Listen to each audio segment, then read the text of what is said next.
tātou. No horana o kutupuna.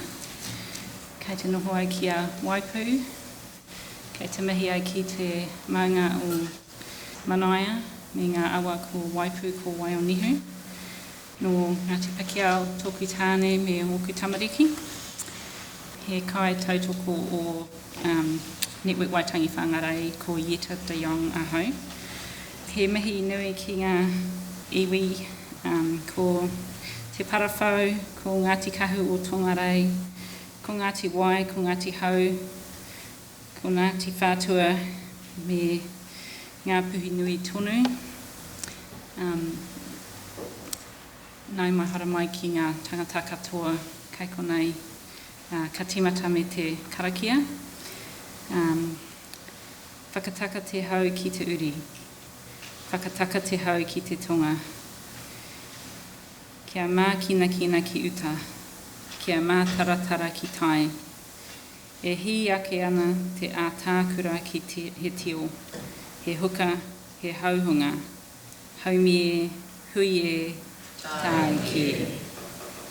Kia ora, I'll hand over to Ngaire now to do the rest of the introductions. Kia ora Jette, tēnā koe mō tō karakia tēnei pō.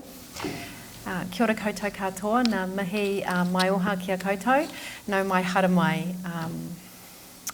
Ko rangi nui ki runga ko papatua nuku ki raro ki ngā tangata katoa. Kia ora koutou katoa. It's awesome for you all to be here tonight, and it's really lovely to be in this whare, 116. We're really grateful to be hosted by the whānau here, and I'm really pleased to be able to MC the evening for you tonight.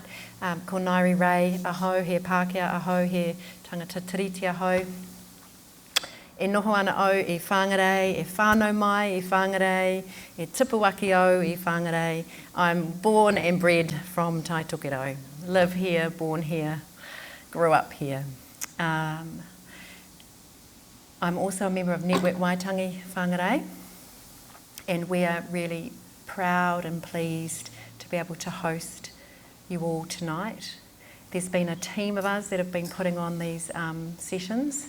This is our fourth, our last of our 4 sessions that we've held over 4 weeks, and it's we're going out with a bang. We're going out with an amazing speaker tonight. We've got Max Harris, who I'm going to introduce in a moment, but I've just got a few housekeeping things to make sure I cover off. So what we're going to do tonight is, actually, who has been to a session here before? Oh, okay, hands up if you've, keep your hands up if you've been to 2 or more. Okay, hands up if you've been to 3. And who's been to all 4? Woohoo! Okay, awesome. Well done, people. So, same spiel. So you've heard it before. But one of the things that Network Waitangi was really our purpose as Network Waitangi, we started in the late 80s, early 90s, and it's, you know, a real contrast to what's happening today. Is initially Network Waitangi was formed out of Project Waitangi, which was funded by the government to promote and educate the public about, probably then the Treaty of Waitangi is how they talked about it, but to promote Te Tiriti o Waitangi in the lead up to the sesquicentennial, the 150th celebrations of Te Tiriti. And there were several groups across the country, and Network Waitangi Whangārei and Network Waitangi o Tautahi are the 2 remaining groups that are mainly, well, they're Pākehā groups that are committed to educating and supporting other Pākehā and non-Māori, mostly, to learn about Te Tiriti o Waitangi. And we do that as a response to the challenge from Māori for us Pākehā to get our act together and to educate our people about our role in understanding Te Tiriti and the place that it gives us here in Aotearoa. So we're really lucky as a group to be guided and to have some beautiful mentors amongst us, and I'm one of the Taina, one of the younger ones in the group, so I'm forever grateful of the wisdom that I'm surrounded with. We do things like run community education. We've got an introduction to Te Tiriti workshop coming up on the 28th of November. We also run Mātiki Mai, which is about a constitutional transformation vision led by Māori. We run reading groups about that, and we run a whole range of different activities. So all of you are on the mailing list now, so you'll continue to get information about all of that. I'll talk a little bit more about Network Waitangi at the end. The housekeeping bits, thanks to the gorgeous Jodie, we have lots of beautiful kai to share with you, and cups of tea out the back, and I think you won't want to leave the talk, it's so riveting, but you're please welcome to help yourself. The way tonight's going to run is Max is going to speak for about 40 to 45 minutes. Then we're going to take a little break for you to reflect, have a kōrero have a chat to the person next to you, and we'll hand out pieces of paper and pens so you can ask a question. We won't be taking questions from the floor just because there's so many of us. We want to make sure that we give time to the people who write their questions down. We'll collate those, and then Max and I will sit on the couch and have a bit of a Q&A session. So if you do have a question while Max is talking, keep it in mind and hold on to that till we get to the end. And so this is what you've come for, is to listen to Max. And Max is a barrister, an Actionstation campaigner, and actually big shout out to Actionstation. So the Together for Te Tiriti placards and stickers and bumper stickers, etc. we've got for sale in the back, and we're really pleased to be working with Actionstation on this, and they've been really supportive. And Max is part-time, does some of his work working for Actionstation, so great to be involved in those mobilising campaigns. Max is also a writer, works for Thorndon Chambers and writes occasional columns for the New Zealand... Do you still write for the New Zealand Herald? Not recently. Stuff, Newsroom and other outlets. He has a PhD in constitutional law and has previously worked as a United Nations Development Program consultant and economic policy advisor and a judge's clerk to the Chief Justice Sian Elias. He is the author of the book, The New Zealand Project, and one of the chapters, or one of the key parts that I found from your book, The New Zealand Project, Max talks about the politics of love, and that was a really influential piece of reading for me when I was doing my PhD, and talking particularly about how we have to do this work with heart. We have to do this work with emotion and connection and respect for the humanity in all of us, and that this work is led by values.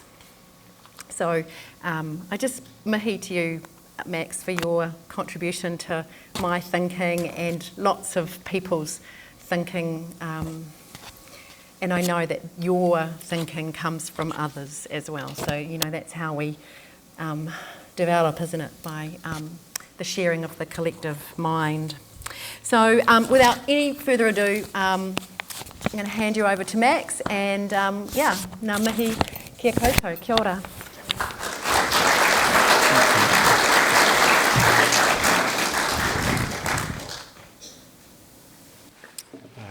Tēnā koutou katoa, ki ngā mana whenua o tēnei rohi, tēnā koutou.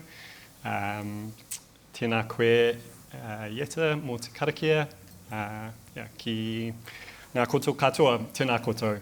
Ko Max Harris tōku ingoa, he Pākehā ahau. My name's Max, I'm Pākehā. I'm going to speak for about 40 to 45 minutes.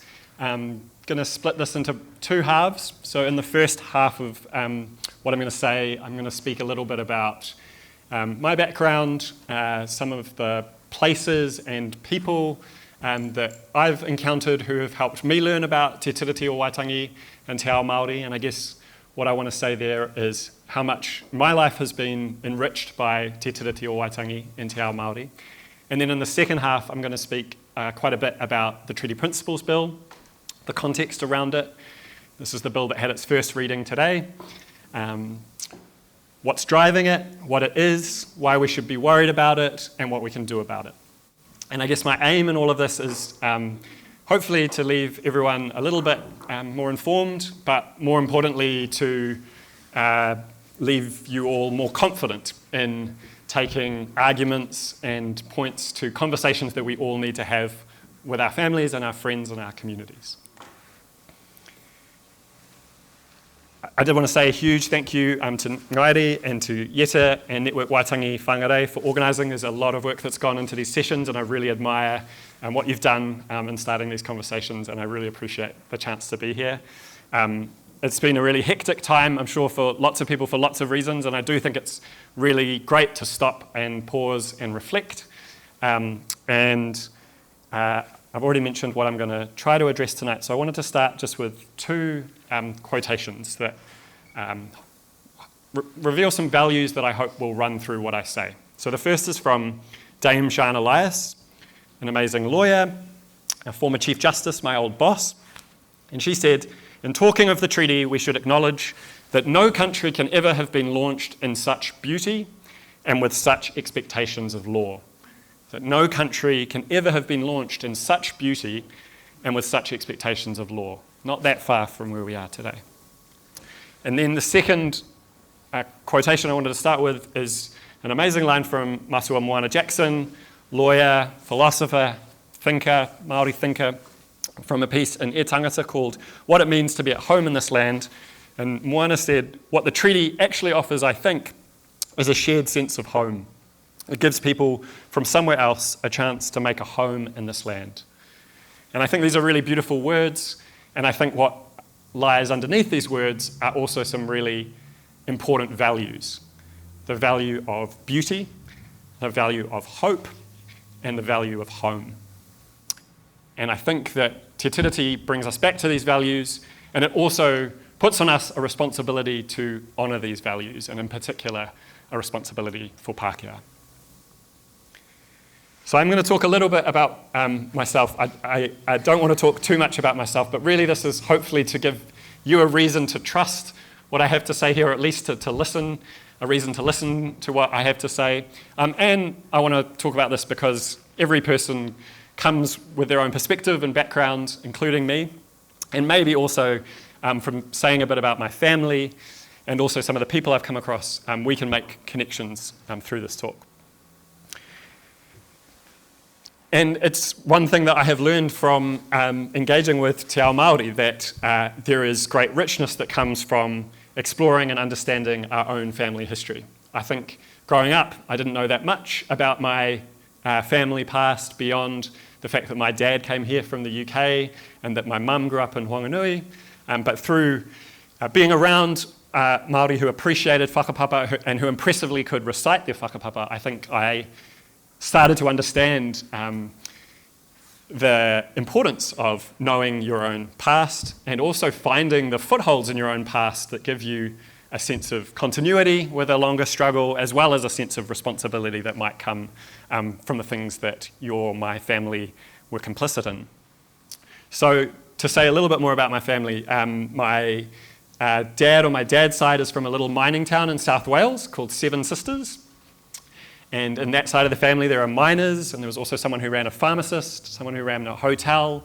And I was lucky to go there the end of last year with my sister.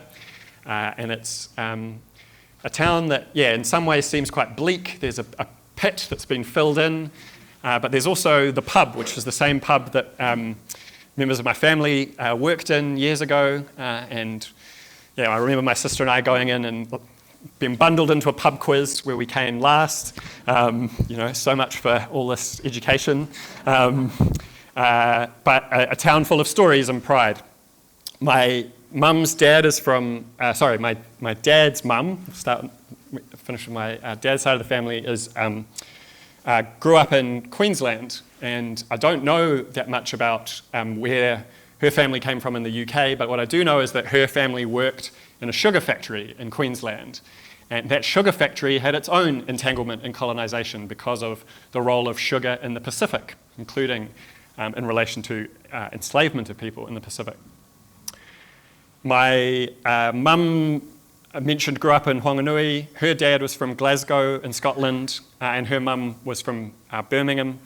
And earlier this year, when I was going to a friend's wedding in the UK, I did another trip with my sister to the island of Tiree off the coast of Scotland, where my where my mum's family is from. And this was described on a website as Hawaii of the South Pacific, slightly offensively perhaps, but it does have white sandy beaches, which you wouldn't expect in Scotland, a tiny island of a few hundred people, and my family also has an interesting history there.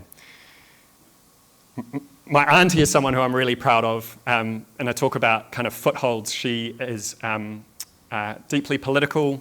She's a filmmaker and worked in TV, and she is someone who is my dad's sister, someone who I guess gives me a sense of place in my family, and I want to mention her as well. My dad has worked in a few different jobs, including as a journalist and in development.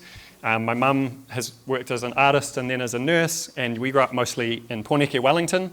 This is me in the middle, and my twin brother and my sister. I think my twin brother's mocking me there, as he often did.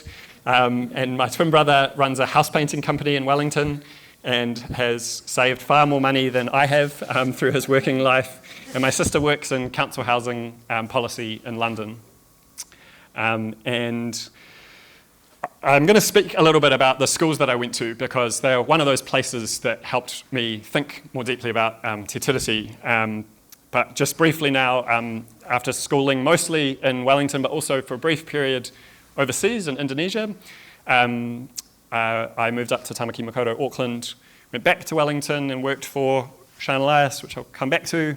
Went overseas for longer than I'd expected, and then came back to Aotearoa about 3-4 years ago.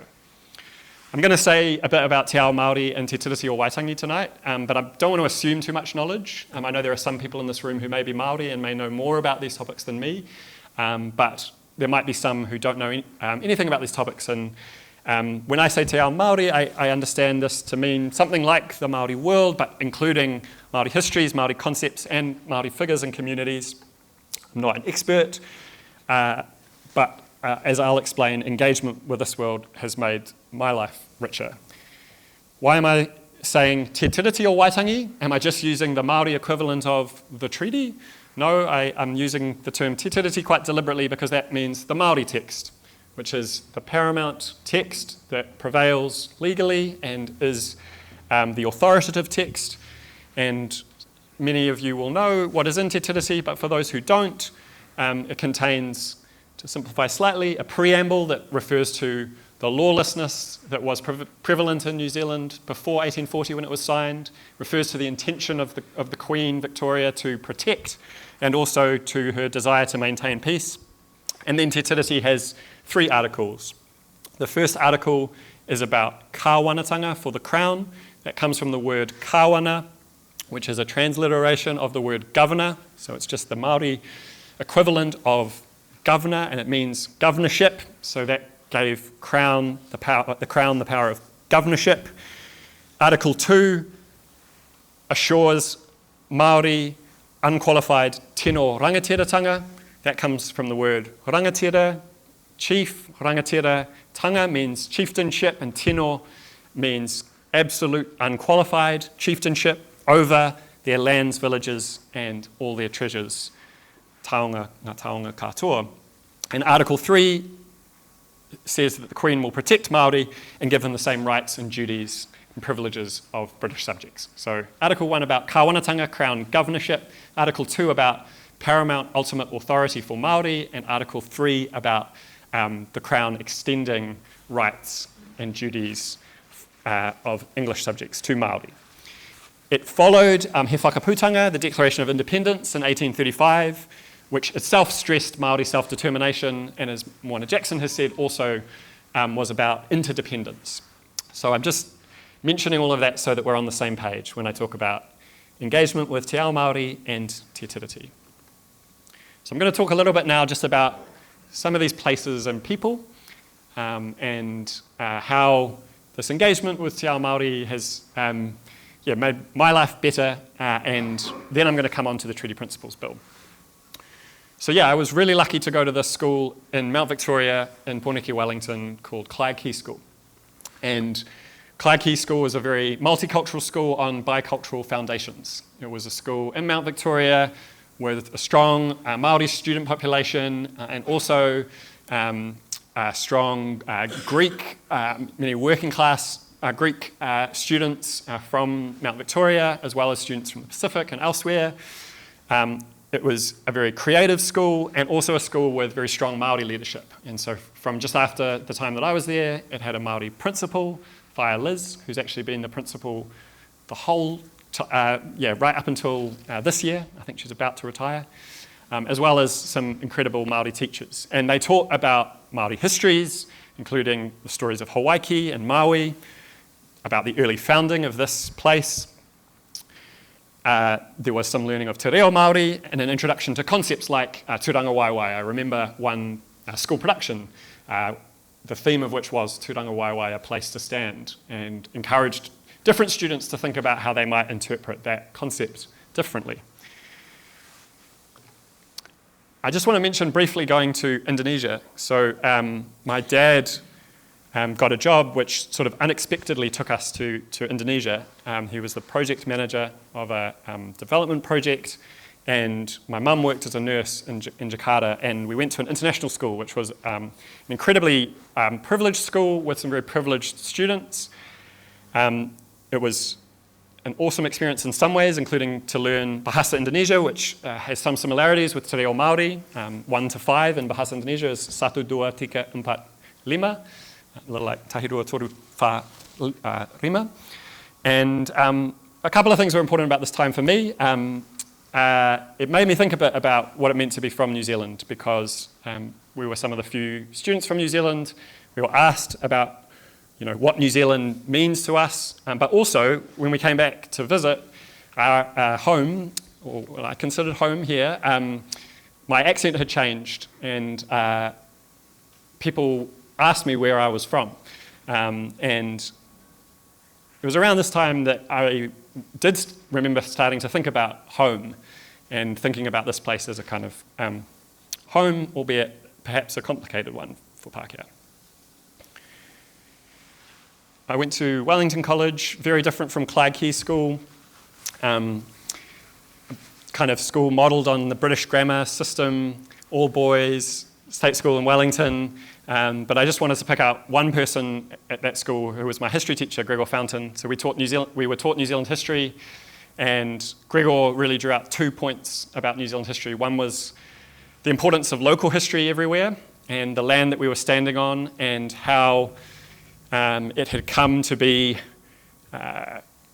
occupied, dominated by the Crown, but its deeper history that should not be forgotten. And secondly, the really important point that I think he drew out was, while focusing on colonisation and its negative impacts, he also spoke a lot about Māori agency and Māori choices and Māori resistance and Māori fight back. And that was something that rubbed off, I think, a lot on all of the students in the class. I went on to study up in Tāmaki Makaurau, Auckland. I studied history and politics and law. I was lucky to be taught by some really great teachers like James Bellich and Aroha Harris. And then I worked as a researcher for a judge who was Sian Elias. And that was really important because Sian Elias is, I think, a really amazing Pākehā New Zealander. She was a lawyer who had worked a lot with iwi and hapu on land, and on Te Tiriti, and she also really resisted kind of groupthink and easy answers. And she recently retired, or retired a few years ago as Chief Justice, but continues to speak out on important issues, and is someone I learned a lot from. I went to the UK to study for a couple of years. This is me in a ridiculous gown, and again had some really fantastic New Zealand academics. James Ballich at this time had travelled to the UK and others, and I ended up staying longer in the UK. I got a research fellowship to do research on any area that I wanted to focus on, which was an amazing privilege. I'll just mention maybe 3 points from that extended period in the UK. The first is, I was able to work on this book that Ngaire mentioned, the New Zealand project, and I really wanted to stay connected to New Zealand. I was hooked to kind of New Zealand news and wanted to come home, and I interviewed people that I'd always looked up to and who I'd had sort of passing contact with, so people like Moana Jackson, Kim Workman, Jane Kelsey, Susan St John, Nikki Hager, and many others.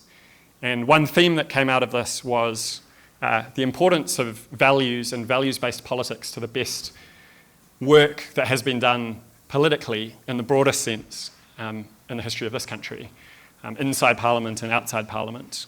And I was interested in the idea of love as a value, and influenced as well, I think, by Moana Jackson and many others. And it was during this time that I got to know Moana, and he was coming up to the end of the Māteke Mai project. How many people have heard of Māteke Mai? Cool, a few. So Māteke Mai was a really amazing constitutional project that Margaret Mutu and Moana Jackson co-convened working with Veronica Tawhai and others, and they had conversations with over 5,000 Māori about what a future constitution might look like, but one grounded in this place. And they focused on values, and one other idea that came out of this was different spheres of authority that flow from Te Tiriti. For example, a kāwanatanga sphere, that's that Article 1 of Te Tiriti, a crown sphere, a tino rangatiratanga sphere, sphere for Māori, and then a relational sphere where those forms of authority interact. And I used to go out and visit Moana when I came back in Nainai, in this old state house that he used to live in, and he would make scones, these like delicious scones, and he'd always have a new poem, a new bit of creative work that he was reading that he wanted to share, and I will forever be grateful for those conversations that he shared with me, and also many other things, including his view that creativity was crucial to this work, and weaving in the work of artists and poets. So that was the first point I wanted to make, just about the New Zealand project, and I guess being exposed to Māteke Mai and constitutional visions. Second thing I wanted to mention was being exposed to the brokenness of British politics. So there was an exciting political moment in the UK while I was there, the Corbyn project, where it seemed like some radical transformative change might occur in the UK, and I really wanted to be part of that. And people were taking class seriously, people were, in that project were talking about reparations from the UK, as well as public ownership and progressive taxation and many other things. And I, with a group of people I really respected, when I worked on that project, and I was pretty excited at first to be working in the UK Parliament, this grand building that I went in to work in every day. But what was quite interesting was the inside of that, and I want to draw out a broader point about this, but you'd walk in, these golden buildings, and then on the inside it was very shabby, and the carpet was kind of getting ripped up, and after a few months of working there I started noticing rats running down the corridor, and one night I was working late and we had these books on top of our desks, and a rat ran across the books just in front of us.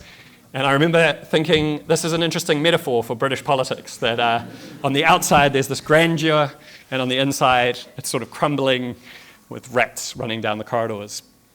And I guess it made me think, like, should this be the model for the kind of politics that we want to do in New Zealand, and what have we inherited, and what is the good and the bad that we've inherited from this model. And then the third point I just wanted to mention about this time was I started a PhD in constitutional law, as was mentioned.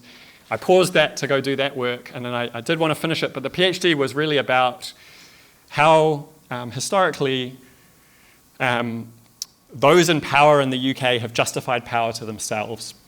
So the kinds of legal tools that have been used to try to maintain and uphold power, including through the expansion of colonialism and imperialism and capitalism. And I looked at these really obscure legal concepts like the royal prerogative and the third source, which were used to go to war, to make law for the colonies, to dig for natural resources, and were really slippery and sort of morphed and changed shape. And the reason I mention this is, again, I think it made me wonder, how much do we want to just be a little Britain on the other side of the Pacific when there is a rich tradition of different political thinking and concepts and ideas? And I really wanted to come home, so I did come home eventually, coming up to 4 years ago now. I live, by the way, in Onehunga. I should have mentioned this, with my partner, Holly, who also does amazing political work. And since coming home, I've worked in law and also for Actionstation. This is a bit, by the way, on time in the UK. I've always been a long-suffering cricket fan. This is on the final of the Cricket World Cup in 2019 with John McDonnell, who I worked for, in the middle. And this is my Black Caps top and an England top from my friend. But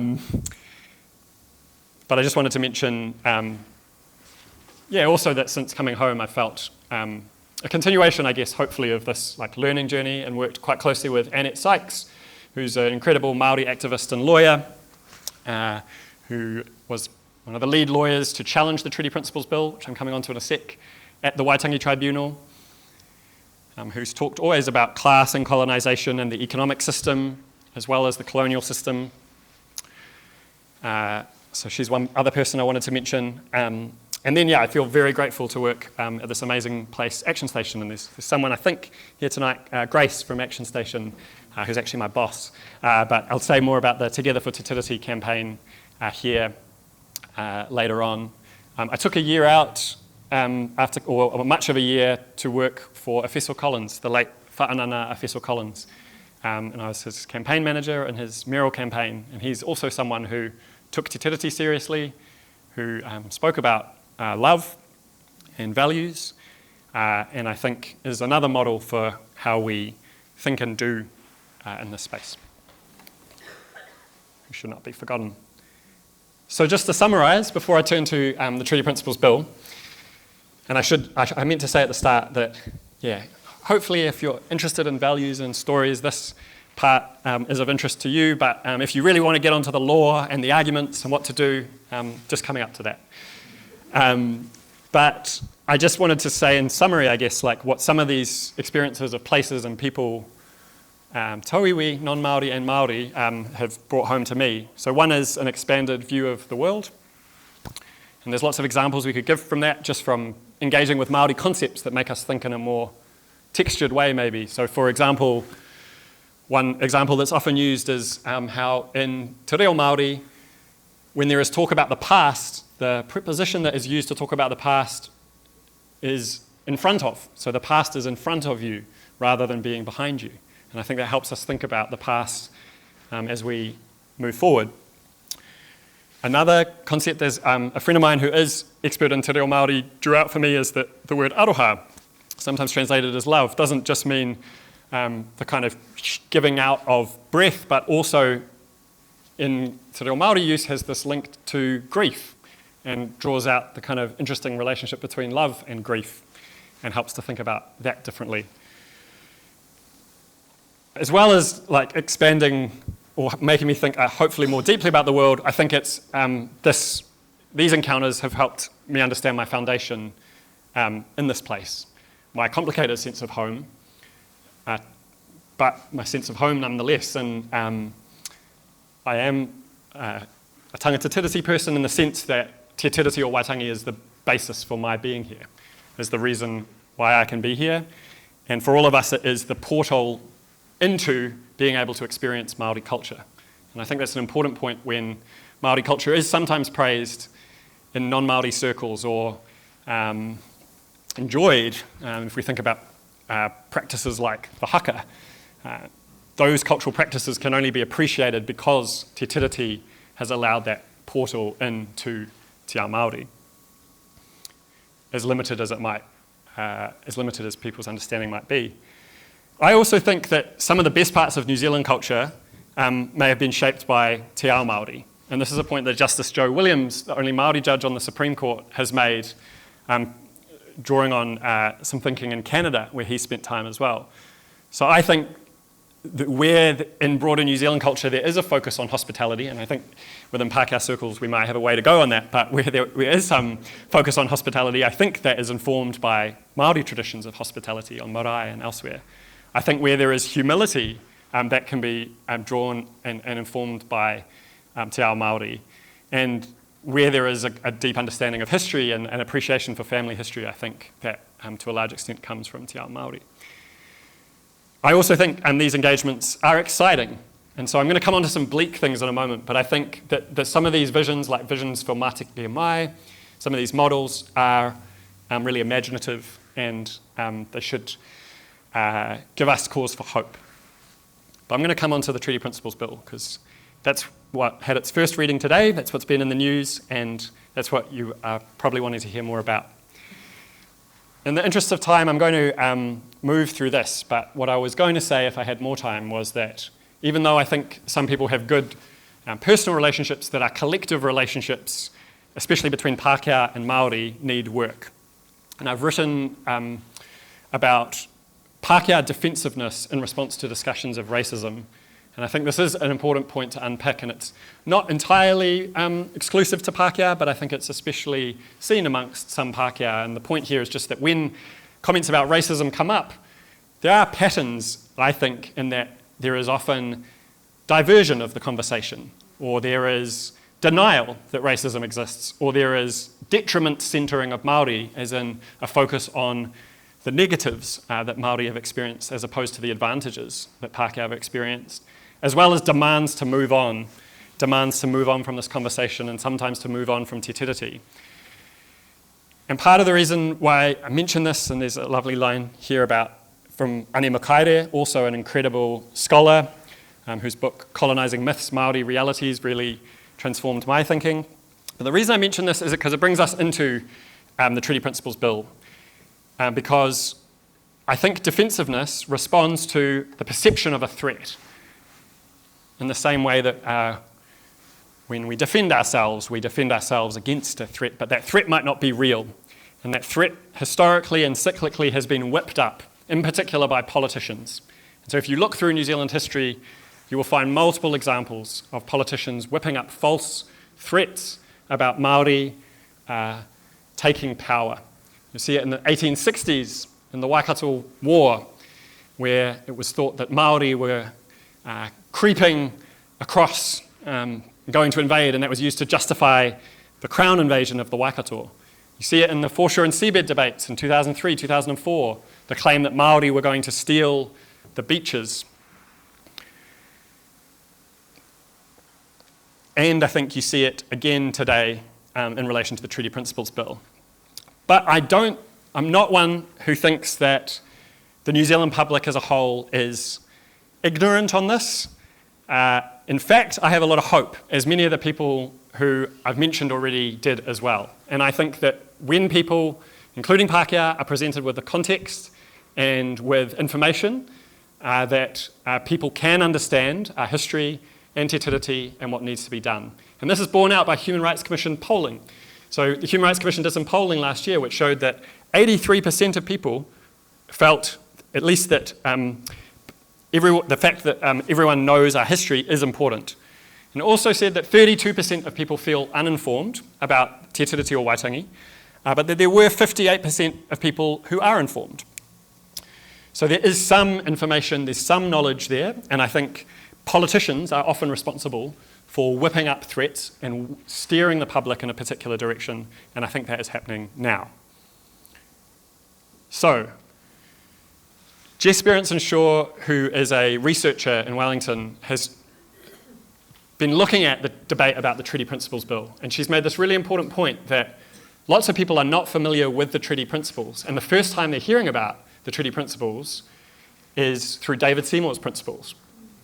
So it's so important we talk first about what Te Tiriti is, including in our conversations with others, and that we talk about what the Treaty Principles are before we talk about David Seymour's principles, because those do not resemble Te Tiriti or the principles. So let me just say a bit about what the Treaty Principles are. As many of you will know, they were first introduced in 1975 in the Treaty of Waitangi Act, which set up the Waitangi Tribunal. And then they've been added in some different laws since then. So the Conservation Act, conservation law, the Public Health Law that was passed in 2000, the State-Owned Enterprises Act. And then those have been developed by the courts and the Waitangi Tribunal over time. And the principles started out with a focus on partnership and active protection, but actually over time they've come closer to the wording of Te Tiriti.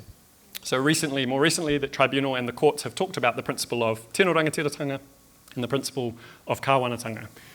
And I think one of the reasons why the Treaty Principles Bill is being raised at this time is that the distance between treaty principles and Te Tiriti has narrowed. That said, I still think the treaty principles are a watered-down version of Te Tiriti. I think one way of thinking about the treaty principles is as a thread that ties together Te Tiriti and our body of law. So Te Tiriti itself is not in law, and many say that's a good thing, that it has independent force, but it is connected to the law by this thin thread via the treaty principles. And one way of thinking about the Treaty Principles Bill is it's this government's attempt to cut that thread and for Te Tiriti's meaning to fall away. So what is it? The Treaty Principles Bill is actually something we've known the content of for quite a long time. So some defenders of the bill have said over the course of this year, why are you getting up in arms about it? We haven't even seen the bill. But actually, the gist of it has remained the same since the ACT Party promoted this pre-election. And in its current form, it was part of the coalition agreement between the National Party and the ACT Party. And the undertaking was that the government would take to Select Committee a bill based on ACT policy called the Treaty Principles Bill. And it has 3 principles. Remember the 3 articles of Te Tiriti? It mirrors in its form the structure of Te Tiriti, but in its content, it is an absolute distortion of the meaning of Te Tiriti. And let me explain why. Article 1, which talks, as I've already mentioned, about kāwanatanga, about governorship, in Act's form, ramps up the power of the Crown to make law and to have full power. So there's a clear difference between Article 1 and Principle 1. But the particularly damaging, pernicious part of the bill is Principle 2, tino rangatiratanga, the protection of rights for Māori. In the first version of the bill, this was presented as chieftainship for all New Zealanders. And I'm sure you can see the difference between chieftainship for all New Zealanders and tino rangatiratanga for Māori. We should remember who Te Tiriti was a treaty between. It was between Māori and the Crown. That is undisputed. But we now have tino rangatiratanga for all New Zealanders, and over time it's slightly tweaked. So ACT in September released an amended version, and they said the second principle was the rights of hapu and iwi, which sounded a little bit better, but when you read into the fine print, what it said was it would acknowledge the rights of hapu and iwi at the time of Te Tiriti's signing in 1840, freezing those rights in time, and those rights would only be different from the rights enjoyed by others when they are in treaty settlements or agreed to by the Crown or in law. So limiting Māori rights to what the Crown has agreed already and freezing those rights as at 1840. Then, when the Treaty Principles Bill was introduced a week ago, that was narrowed even further still to only what's in treaty settlements. So I think it's clear that one of the major parts of the Treaty Principles Bill is to erase tino rangatiratanga, those rights for Māori. Principle 3 is also different from Article 3. Remember I talked about the Crown undertaking to protect Māori and to provide to Māori the same rights and duties and privileges as English subjects. that has been flattened out to refer to equality for all. So no sense of a particular duty on the Crown. And I think this is really disingenuous. I'm going to come to what's wrong with this in a moment, but David Seymour is going around not just saying this is what's in his bill, he's actually going around on social media saying this is what's in the treaty. So you'll see if you go onto his Instagram that he says, or if you see any recent interview that he's done in Parliament, he says the treaty is government, tino rangatiratanga for everyone, and equality. And that is spreading misinformation that is not accurate, and I think it's shameful. It's dishonest, and I do think David Seymour knows it.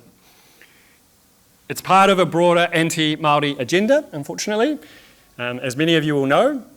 So the Māori Health Authority has been disestablished, Māori language has been delegitimised, the Fast Track Approvals Bill has been pushed through, second reading just this week, with no treaty clause.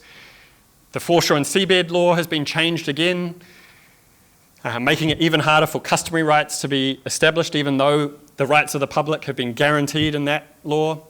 And there's a treaty clause review, which would not just change and backfill the meaning of that term, the principles of the Treaty of Waitangi, it would remove all of those protections altogether. And there's more to come, including a review of the Waitangi Tribunal, which I think we should all be alert to, because I think we need to make sure that is an honest debate as well, and I think there's a lot of inaccuracy about the role of the Waitangi Tribunal, which I can say more about. In short, there's some suggestion that the Waitangi Tribunal is overreaching by looking at contemporary claims when, at its founding in 1975, it was set up first to deal with contemporary claims and then in 1985 to deal with historical claims. So it's always dealt with contemporary claims. That's always been part of its purpose, and there's more I could say about that. And I think it is a very important body for archiving local histories and New Zealand histories and setting out how Te Tiriti can be a benchmark for all of us. So this is part of a broader agenda, but I want to explain why this is particularly damaging. Many of you will know it's going through the House in its first reading today. That means that it's been debated. Some of you will have seen the news about that. It's going to be referred to Select Committee, and an unusually long Select Committee process, a 6-month process, not, I think, for proper public deliberation, but to give a platform to particular views, and it could be contrasted, for example, with fast-tracked Crown Minerals amendments, which went through in a matter of days, as a friend of mine was just talking about this evening. The Prime Minister has acknowledged that this is divisive. He said that this week. National has said it will not support the bill beyond Select Committee, but I'm going to come back to why we shouldn't be complacent about that. Okay, so in my last just few minutes, I'm going to talk about what's wrong with the bill, what's lying behind it, and then what we can all do about it. And I think we can take positive action. So there's lots that's wrong with it, but just to whiz through this, first of all, it tries to rewrite the legal effect of Te Tiriti. So remember, the treaty principles are this thread. They give Te Tiriti partial effect in law, and the Treaty Principles Bill is trying to, in effect, rewrite Te Tiriti by rewriting the force that Te Tiriti has in the law. And at the same time, it's taking the real Te Tiriti out of public understanding. Secondly, it erases one of the partners to Te Tiriti and removes Māori rights. And this is a point that the Waitangi Tribunal's made and many others have discussed. Thirdly, as I've said, it spreads real inaccuracy and falsehoods about Te Tiriti or Waitangi, and I think this is really damaging when we know that more people want to be informed about what Te Tiriti says. And importantly, this is not just a problem for Māori. It is, and we need to take that seriously, everyone, but for Pākehā as well, there are several implications. Number one, Te Tiriti has often required Parliament to pause and slow down very far-reaching, damaging changes. For example, attempts to privatise in the 1980s were slowed down by the treaty principles. And I think it's no coincidence that that roadblock is now being moved out of the way, or there's an attempt to move that roadblock out of the way.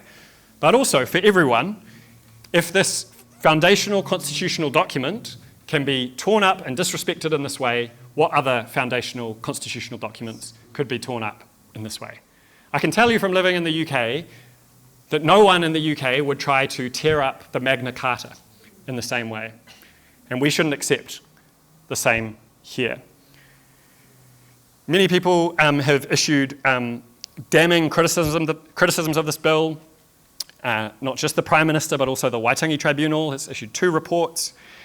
400 church leaders spoke up against it. Linguists who spoke to the language of Te Tiriti, lawyers, 42 KCs just wrote a letter yesterday, and many communities of ordinary people around the country. And I've been to a few events in the last couple of months, and it's been really heartening to see the concern that people have had. So you might ask, why is the government doing this? Why would they do this? And I think there are a few answers. I think that tino rangatiratanga, which is clearly the main target of this bill, is seen as a threat to, in particular, some of ACT's wealthy landowning voter base. And I don't think it is a threat. I don't think it's anything to be afraid of. I don't think Te Tiriti is anything to be afraid of. I don't think anyone's rights are undermined by assuring tino rangatiratanga, and we can talk more about that in the questions. Secondly, as I've mentioned, tino rangatiratanga and treaty principles have been a block to privatisation. And we have to understand what the ACT Party wants to understand a second reason why they're pushing it through. The ACT Party is the Association of Consumers and Taxpayers. We can sometimes forget what that name stands for. They were birthed out of Rogernomics in the 1980s and a radical neoliberal agenda, which was all about remodelling all of society in the image of a business, remodelling government in that image, selling off assets. I do think the ACT Party genuinely thinks it would be a better society if our health system was sold off and run as a business, if our education system was privatised, and I do think Te Tiriti or Waitangi is a block to that. So I think that is a second explanation. Third, there's a really amazing book that came out recently. It has a kind of wordy title. It was called The Economic Possibilities of Decolonisation. It's by a Ngai Tahu scholar, Matt Scobie, and a Pākehā scholar, Anna Sturman. It's partly about economics and the importance of us all skilling up on economics, which I think is important, but it's also about the history of tino rangatiratanga, and importantly about how tino rangatiratanga threatens the Crown because it gives an alternative power base to build up resources. And I think that is a third reason why this is being pushed, because it threatens the kind of tendency of the Crown to want to expand its power. And lastly, I think it's pure politics, and there are other reasons too. But I do think part of this is just David Seymour wanting to be in the media, wanting to get oxygen before he becomes Deputy Prime Minister next year. And I think he also has a medium-term plan around a citizens-initiated referendum. And so if the bill passes, a referendum would be held, but if the bill fails, there's still the possibility of a referendum. In this way, in New Zealand, you can have a citizens-initiated referendum if you get 10% of voters to sign up to a referendum. And so I think it is entirely plausible that the bill fails and then David Seymour tries to resuscitate it through this bill, through this kind of referendum, sorry.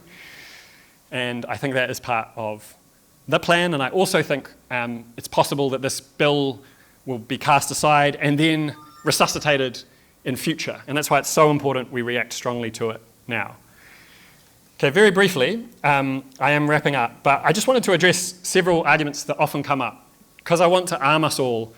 And these arguments come up in my family as well. These are some things I've heard from my father-in-law, my brother, my other people in my family. And the first one is, well, should we really worry about this? Isn't it not going to pass through select committee? And I think there's a few answers to this. Winston Peters and David Seymour have said the Prime Minister can still change his mind. David Seymour, and this is in documents presented to the Waitangi Tribunal, has asked officials to prepare as if the bill is going to pass. Even if the bill doesn't pass, there's great miseducation going on, as I said, when Seymour says this is what is in Te Tiriti, and we should be worried about that, even if it doesn't pass. And then, as I've said, there is the prospect of a citizens-initiated referendum kind of on the horizon, and the possibility of the bill being resuscitated in future. But shouldn't we have a debate? Isn't it good to kind of discuss these things? I had a conversation along these lines on Saturday night with some in-laws. And it's a fair question because, discussion and debate are good, and too often I think we're held back from political discussion and constitutional discussion in this country, so you can see why that resonates. But I think there's 3 really strong responses to this, especially if you're dealing with this question in your family or communities. I think number 1, this is not an open debate. David Seymour is very keen to set the terms. It's not a conversation, it's a monologue. David Seymour aborted a public consultation process on the bill that had been planned by officials through this year. And that was because he wanted to set the terms of this debate. So he is starting the debate off with these falsehoods, and that is not an open conversation. We could also have a conversation without ripping up our founding document, and I think it's very important to see through Seymour's politics on this and to be hard-nosed about it. And we can talk about values and then also be hard-nosed, right? We can say, and it's good to have these conversations appealing to values, but we also need to say, he might be sounding reasonable, and I accept he does quite a good job of trying to sound middle of the road, but he does have a very radical libertarian agenda, and we need to see that as being what is behind his claims just to have a debate. Some people will also say, but isn't Te Tiriti and the treaty contradictory? Aren't the treaty principles uncertain? Very simply, that's not true. Carwyn Jones has done a really good primer on the Treaty Principles Bill. It's like a 3-page document you can get online. He says, and this is totally correct, the Treaty Principles are very clear. They actually have been set out very clearly, and it's quite normal, I can tell you this with my legal hat on, it's quite normal for principles to be put into the law, and then the courts to tease out those principles. That's actually how local government law works, that's how public health law works. That is quite a normal occurrence. And these principles have come up actually again and again, for example, in the Conservation Act and the State-Owned Enterprises Act, so they actually have been debated by the public before, and I think Seymour is preying on our historical ignorance, or just the fact that our political system is inaccessible. This is maybe the hardest one, but one where I think there are good answers. Shouldn't we all have equal rights? Isn't it just reasonable that we're all equal? And there's a couple of points that I want to make in response to this. First, what Seymour is running together here is that we do all have equal rights. We do have a floor of equal rights, but we also have different rights in our society, depending on our position in society. Whether we're older gives us different rights in our society. When I rent my apartment, that gives me a different set of rights. When we buy things, we get different rights. And when David Seymour says, we should all be equal, he's conflating that basic flaw and also the different rights that it's quite normal for us to have. So I think it's quite normal and acceptable in liberal democracies to have those different rights, and for Te Tiriti to assure Māori authority, Māori being the founding Indigenous peoples of this land, to have their pre-existing rights affirmed. The other point that you could make, if that doesn't work on people, and I realise that's a slightly complicated point, is just that we should stick to our promises. And Te Tiriti o Waitangi is a promise that we have continued to reaffirm from generation to generation. And it is also a legal document, a contract, where we have guaranteed these pre-existing rights and then also kāwanatanga for the Crown. So what can we do? I'm wrapping up now. So there's lots, I think, that we can do. And I've mostly actually worked in Actionstation on other campaigns, and there's been a really amazing campaign that many of you will have seen, driven by wahine Māori, in particular Cassie Hartensdorp and Rangimaria Jolly, this campaign Together for Te Tiriti. And I think one thing that everyone can do is get one of these Together for Te Tiriti placards or stickers. Some of you might have got one already. Anyone got one of these already? Awesome. And I think why that's so important is showing visible solidarity matters. I think showing visible solidarity shows that we all think this is a concern and that we can value togetherness. Some of you will have joined the hikoi as it came through Whangārei earlier this week. You can still join it as it heads to Pōneke Wellington, or you can submit on the bill. And as Cassie from Actionstation has pointed out, it's actually very valuable to submit on this bill. I accept that sometimes submissions don't make a difference. In this case, Hobson's Pledge and others will be trying to flood the Select Committee with submissions to try to tell the government, you should actually take this bill forward because the public does want it to go forward. So if we can submit against that and explain how it distorts Te Tiriti, those submissions really matter. And one target that has been talked about is an aim of 100,000 submissions opposing the bill, which I think is realistic. And beyond this, I just think having conversations with our friends and family is important, because also every conversation is an opportunity for education about Te Tiriti, and I think that's valuable. Some of this has been bleak, but I think there's lots to be really hopeful for. We know there's huge demographic change. We know the Māori population has hit 1 million. We know there are many more families that have Māori and Tauiwi members, and I think views are going to change just through that process, and I think that is positive. Moana Jackson and Margaret Mutu always talks about 2040 as a moment for constitutional transformation, and I think that is still feasible and still a source of hope. And we have a younger generation that's really hungry for change. They're more impatient and more idealistic, but also, and this is really crucial, I've seen some amazing older people in some of the community events I've been at in the last few months. And I think there's an older generation stepping up that maybe feels a sense of responsibility and a sense of conscience. And I think some of the best political work I've done has involved younger people and older people working together, and older people sharing insights and networks and suggestions. So in conclusion, I think we should see Te Tiriti and Te Tiriti relationships as a source of strength, not a threat or something to be afraid of. I think Te Tiriti is a stable foundation for all of us, and those who claim it's a source of division are pursuing their own agendas. I do think we need to approach Māori culture in ways of thinking humbly and with respect and sensitively, but I also think that that culture and ways of thinking will continue to contribute to a much richer future for us that means we can be more than just a little Britain. And I want to go back maybe to Sian Elias and Moana Jackson. Treaty is something that means we can make a home here, and no country ever being launched in a place of such beauty and with such expectations of law. I think there's real hope in Te Tiriti, and I think we have to honour that hope. And I also think that what the proponents of the Treaty Principles Bill want us to do is to give up. And this is the last thing I'll say, but I was at a community event where someone on the panel said to me, and he was a Pacifica, a social worker who was doing amazing work, and he said, we've seen the Crown violate Māori rights and the rights of others for 184 years. Like, is it even worth the work pushing back? And I think it's a fair question, but what was amazing was in the next 45 to 60 minutes, mostly Māori and Pacifica in the room, this was an event in South Auckland, started speaking about all of the progress that had been made through the hard work, especially of Māori and Pacifica communities, towards kura kaupapa and kohanga reo. And they said, don't you dare give up. And so we can't give up, because that would be to give in to what Seymour wants. And Moana Jackson always said, courage is just that breath you take before you do something very difficult. And so I just encourage us all to take that breath and to keep the good work that you're all doing. Thanks for listening.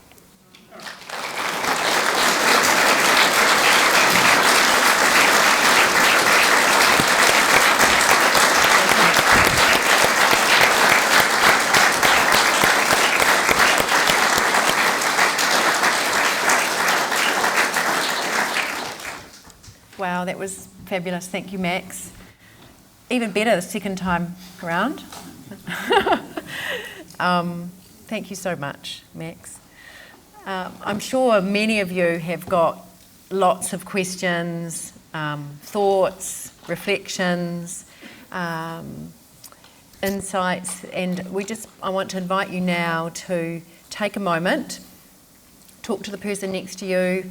What was something that particularly resonated for you in Max's talk?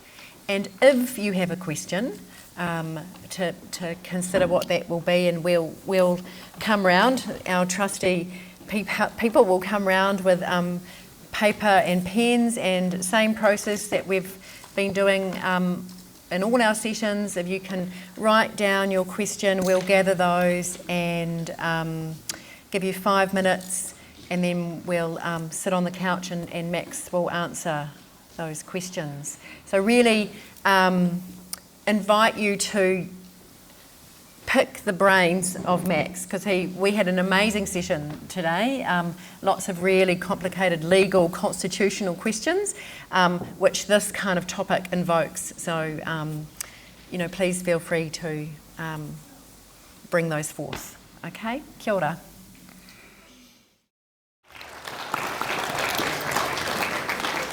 So there's a bunch of questions about submissions, Max, and I thought we'd do those because, that is one of the key things that we can all do is to make a submission. So how to mobilise people to do submissions, what are the effective arguments, a range of to put into submissions. In simple terms, how do I submit on the bill and how do I explain that it undermines Te Tiriti? And when can people start making submissions to the select committee? So... Is Ella Grace in the room? Sorry to put you on the spot, but did you want to say anything about submissions? Yeah, okay. So Grace works for ActionStation and has been doing some really amazing work developing a submission tool, and also because I don't want to be the only one talking, maybe Grace can share a bit about. You just have to come and chat to there. Yeah. Oh, there. So there's a whole range of questions and I can chip in, but any thoughts on mobilising people to do submissions? When can people start making submissions? And what are effective arguments to put in submissions? Okay, good evening, everybody. When will the submissions open? Max, you might have a better idea on that than me. Could be tomorrow, could be in 2 weeks' time. So we're just encouraging people to stay ready pretty much. As soon as submissions open, if you go to togetherfortetiriti.nz, it's the easiest way to find it, yeah, it's on these placards. There will be a submissions tool which will guide you through how to make a submission. And the last thing I will say on that is, we're kind of seeing the submissions process as like a conscientisation moment. So we don't want just people to do like 2 clicks and you're done. Like we really want to encourage people, 100,000 people, to really be able to articulate why Te Tiriti is important to them and why this bill sucks. And I think that's going to do a bit more of the deeper work of getting us to where we need to go long term. So we need to win this, we need to kill the bill, but we also want to do that deep work.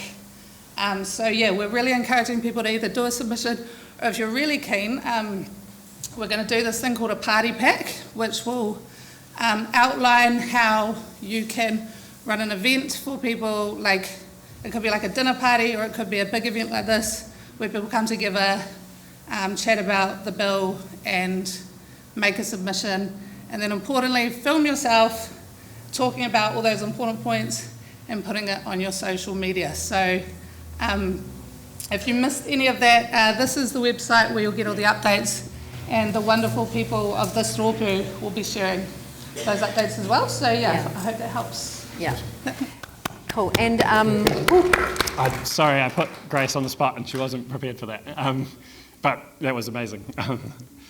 Just to add, Network Waitangi Whangārei, we will be running some workshops on how to do a submission and encouraging like a submission party, as it were, but we'll probably call it a workshop or a hui, as opposed to a party. But that's definitely an intention, and we will let you know about that as soon as we've got dates sorted. Maybe I'll just chip in with a couple of additional points on top of what Grace said really clearly. On effective arguments to put in submissions, Cassie and the ActionStation team have got these 3 Ds, just to remember, which is, if I remember properly, that the bill is divisive, that the bill is dishonouring, and that the bill is distracting. And that's just a way to think about how the bill divides our communities, undermines social cohesion, dishonours what Te Tiriti means, dishonours our history, dishonours one of Te Tiriti's partners, and then also distracts us as we're facing lots of other struggles. I think it's also really good to put in personal arguments. I think talking personally, we know it's better than standard form template submissions, which politicians don't look at separately. So saying, this is who I am, this is when I learned about the treaty or Te Tiriti, this is why it matters to me, and I know ActionStation is going to be encouraging that. So those are some suggestions on arguments. I've actually been away from the news today, so I haven't seen whether Parliament set out a date, but the date to start making submissions I think will be quite soon, as Grace said. And yeah, Grace and Ngaire have both talked about mobilising people.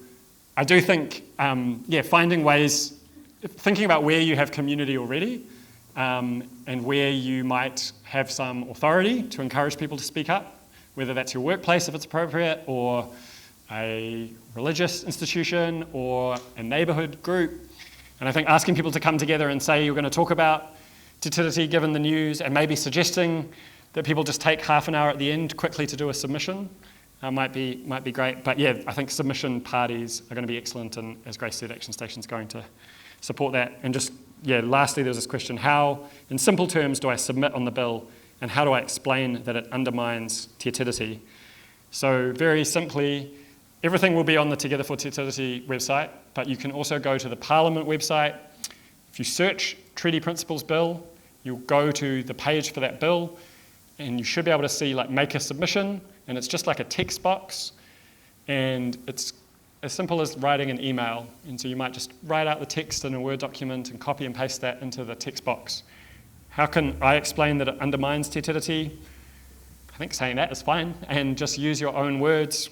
You can say that chieftainship for all New Zealanders is a far cry from tino rangatiratanga for Māori.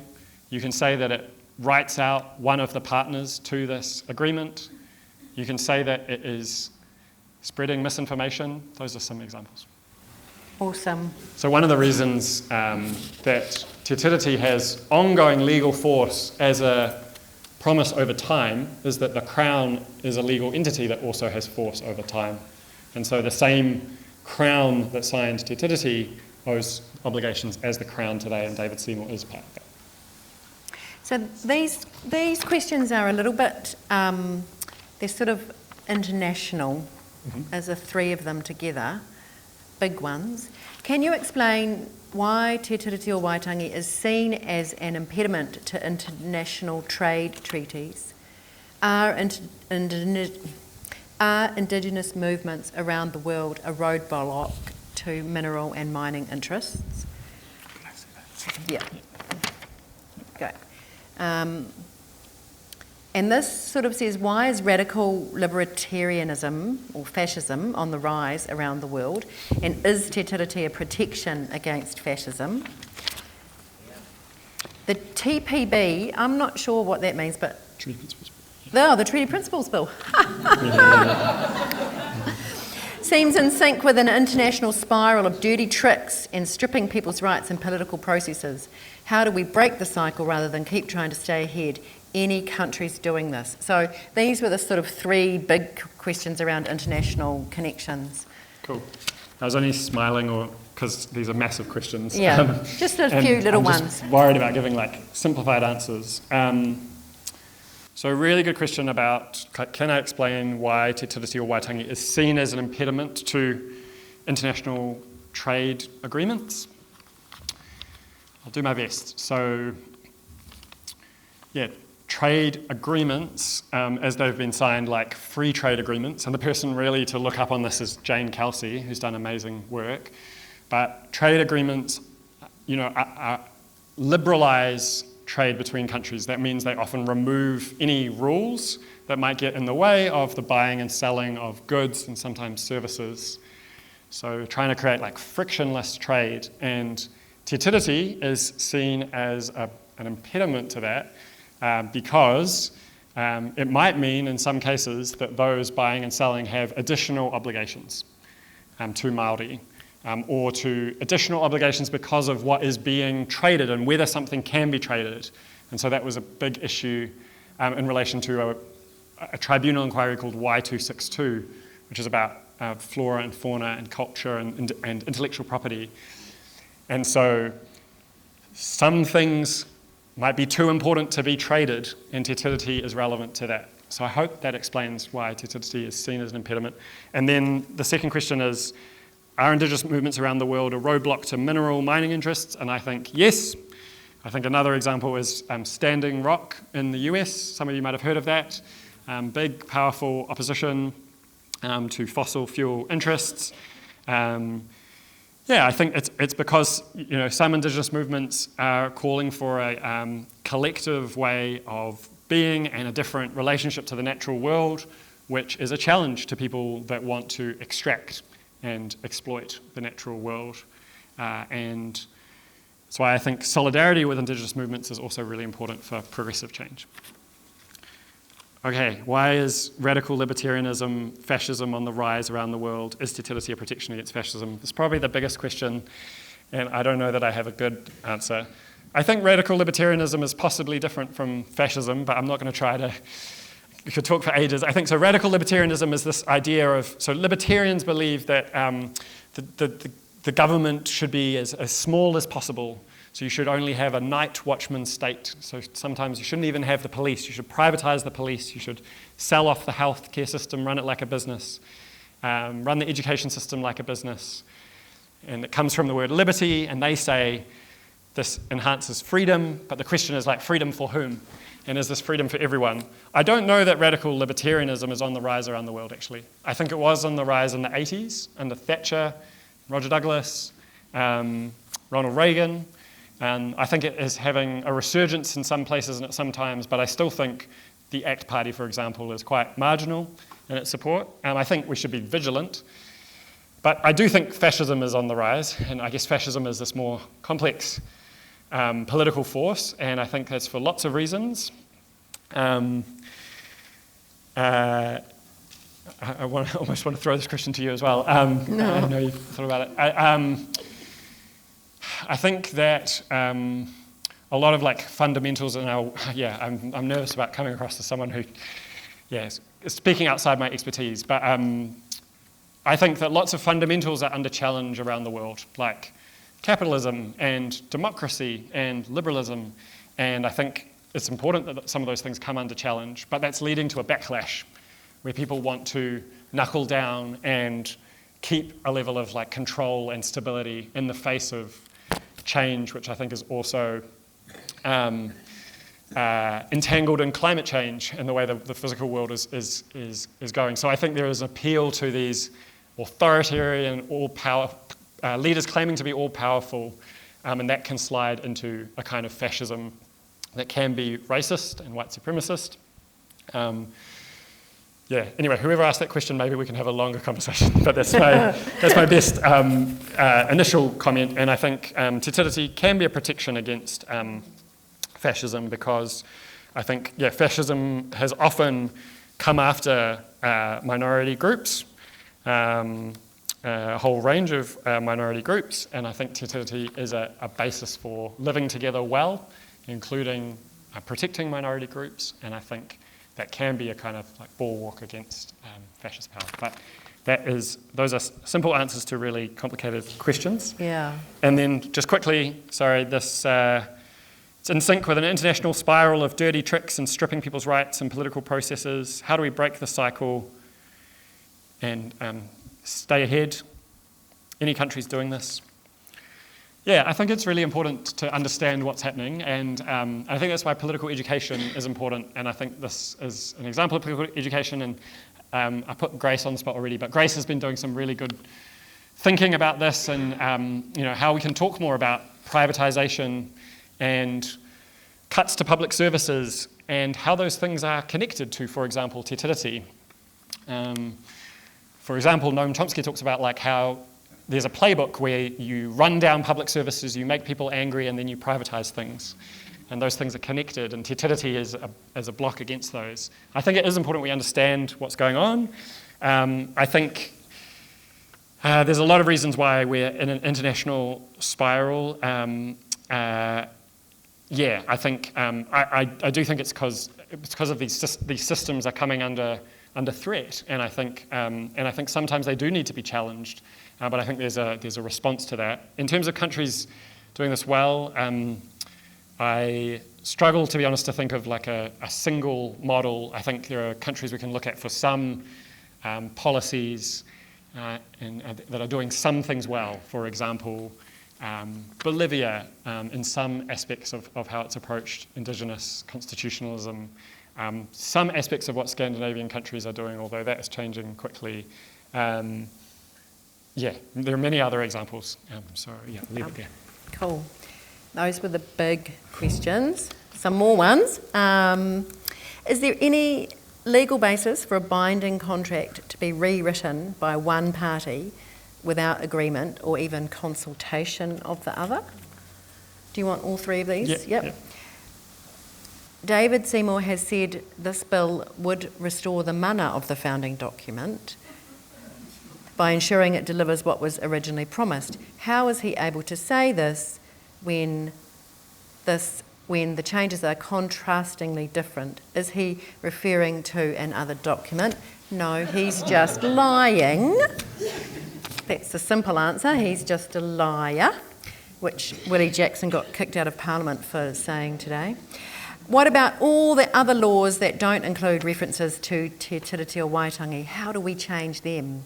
Which I think means how do we change them to ensure that they've got a Treaty of Waitangi reference? So, Max, I'm sure, has got a much better answer to that question than my flippant one. I'll try to be really kind of punchy. So, yeah, generally in contract law, generally speaking, you cannot unilaterally rewrite the contract as one party. That is a truth of contract law.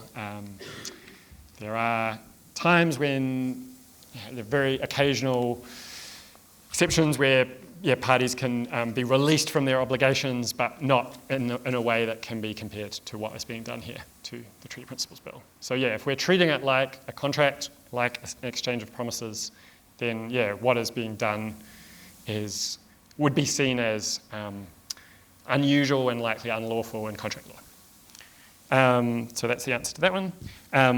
On David Seymour restoring the mana of the founding document, yeah, I think that's. I don't know how he can say that with a straight face, to be honest. And I don't think he's saying that in good faith.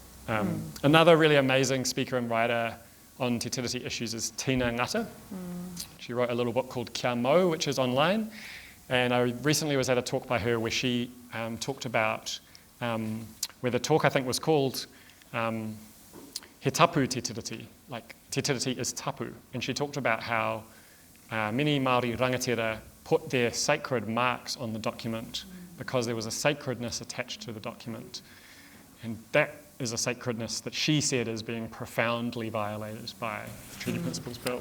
So I don't know how he can claim to restore the mana, and I don't think we should take that at the surface level. I think we should ask, what's that code for?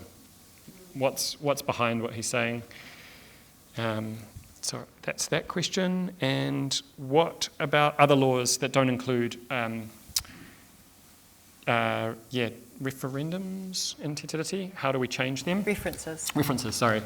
So one point that is interesting is actually the courts over time have adopted this principle or this presumption of consistency with Te Tiriti and its principles.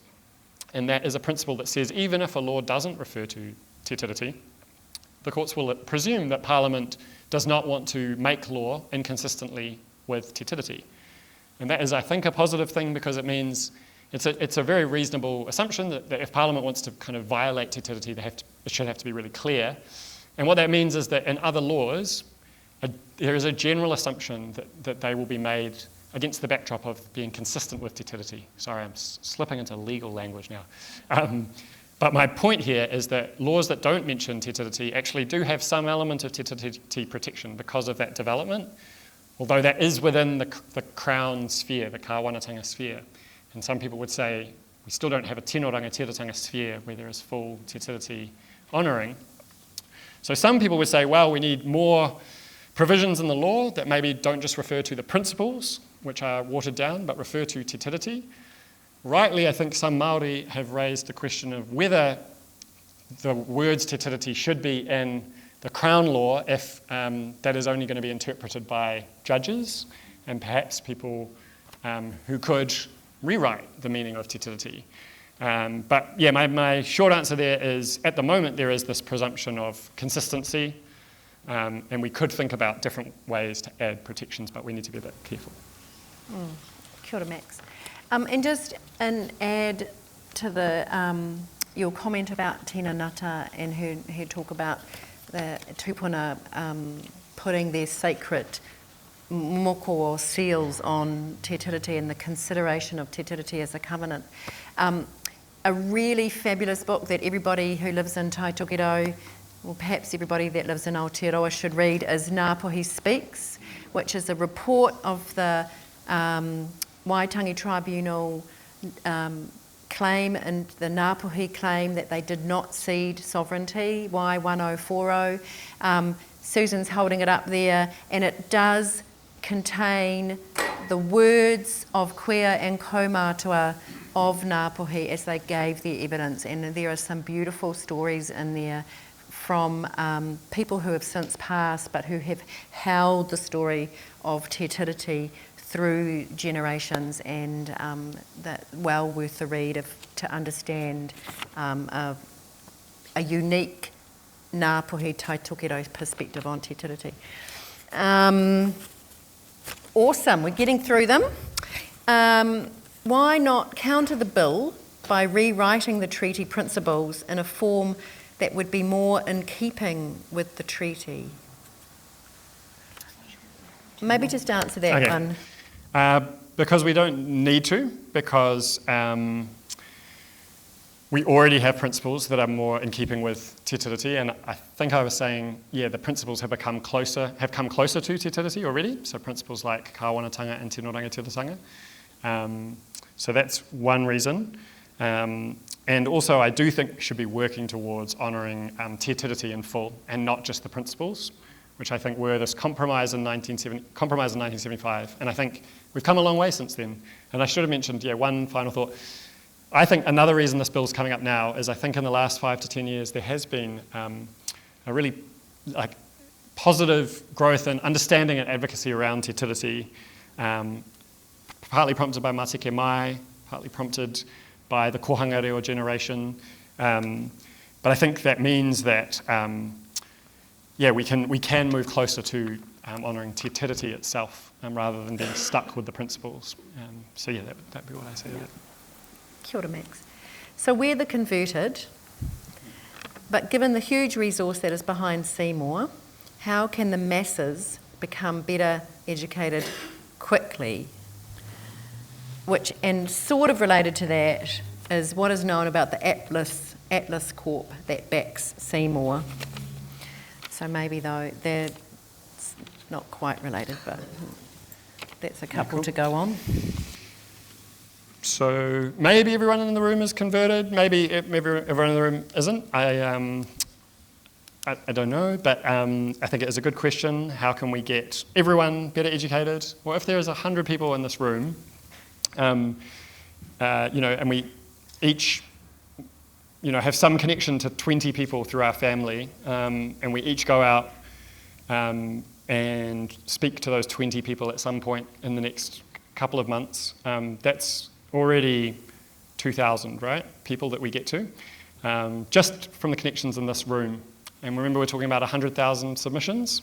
So that means 50 times this room reaching 20 people would get us to our target. And it's not that hard. But also we need groups, and this is why what Actionstation's doing is so important, to have tools and resources. And there's an exciting number of groups that have sprouted up. But Together for Te Tiriti has lots of resources. A couple of people were asking about the slides, and on the Together for Te Tiriti website, Matariki Ka, who's another amazing Māori lawyer, and I did a little slide show on how to have a conversation on the Treaty Principles Bill, and that kind of had the common arguments and what you could say in response, and that's just an example of the resources that are there. But there's lots of other kind of groups that have sprouted up. For example, a really awesome group in Waikato called Ngā Haumi, producing resources. So we need those groups. So number one, everyone in this room, think about your communities. Also think about those bigger communities you're part of, where you might have some authority that might reach even bigger numbers. So number two, connect up with those organisations, or we need to draw on those organisations like Actionstation or Ngā Haumi, Network Waitangi. And number three, I think it is important that we have voices in the media that are telling the truth about this, that are saying what Te Tiriti says. And so, if you know people who can speak in that way, I think encouraging people to write opinion pieces, encouraging people to speak up is important.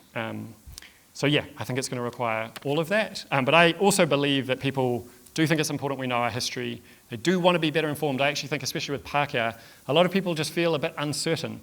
And it's important that uncertainty isn't taken into the Seymour position, it's taken into a position of people feeling confident to advocate against this bill. I know some people who sort of feel uncertain, feel instinctively that the bill doesn't seem quite right. And so sometimes those people need to just be armed with these arguments and resources. Maybe just briefly on that Yeah. one, because we've got only a few Atlas. minutes left. This is a big topic.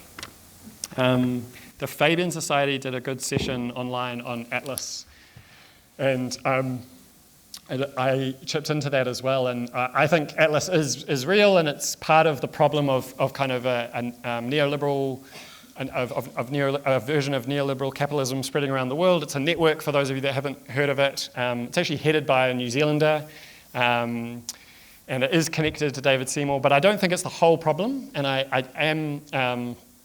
I do see some people kind of tracing everything back to Atlas. And actually there's quite a few think tanks in a similar mode. There's the Mon Pelerin Society, there's some of the bodies behind Project 2025 in the US. And so I think what's more important is that we understand the structures that are operating even behind those think tanks, and also understand in New Zealand what has happened. So yeah, in some ways Atlas is an outgrowth of some of what has happened here in the 80s.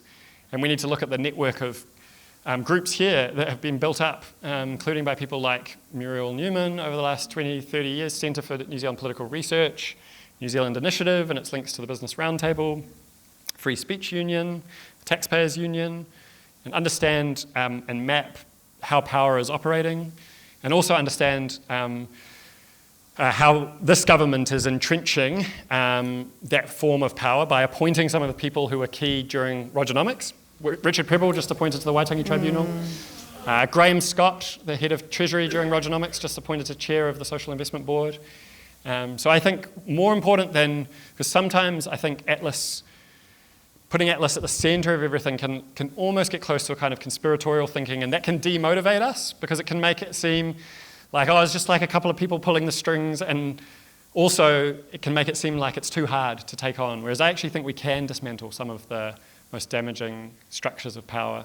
And so I think that takes like mapping the power that is actually operating here and then working with organisations to challenge it. Sorry, that answer ended up being longer, but it's a big topic. Yeah, that was a great answer, because it's quite easy to kind of focus on one point, isn't it? But yeah, multiple avenues. So these two are going to have to be the last two. So where does the king fit in?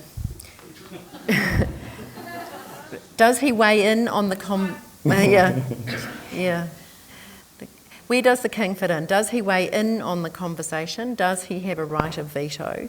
And then an addendum to that, and adding is, and what about Dame Cindy Kettle? If this did, go through Parliament, could she not sign it off? And Te Tiriti o Waitangi was signed between Tangata Whenua and the Crown. Why is David Seymour allowed to start this Principles Bill when he is not the Crown, but only assigned for a few years to work for the Crown and has not asked for permission?